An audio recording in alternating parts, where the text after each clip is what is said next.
یہ جو عقیدہ توحید ہے نا، اللہ کو ایک ماننا، رازق ماننا، خالق ماننا، مالک ماننا، یہ عقیدہ بندے کو مضبوط بڑا کر دیتا ہے۔ جب وہ اللہ کو ایک مانتا ہے اور سمجھتا ہے کہ اللہ تعالیٰ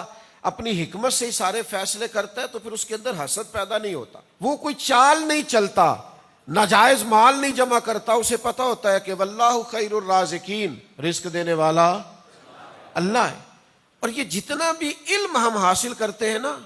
جتنا انسان کا مطالعہ بڑھتا جاتا ہے، علم بڑھتا جاتا ہے، اتنا وہ اللہ کے قریب ہوتا جاتا ہے،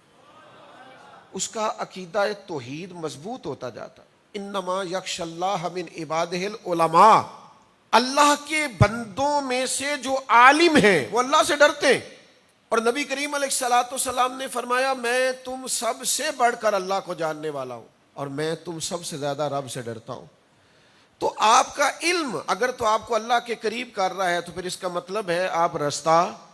صحیح اختیار کر رہے ہیں۔ لیکن تقریر کے نام پر، واعظ کے نام پر، شعر و شاعری کے نام پر، جماعتوں تنظیموں کے نام پر اگر آپ بے باک ہوتے جا رہے ہیں اور آپ سے خوف نکلتا جا رہا ہے، تو اس کا مطلب ہے کہ آپ عقیدہ توحید کو سمجھ پائے نہیں ہیں۔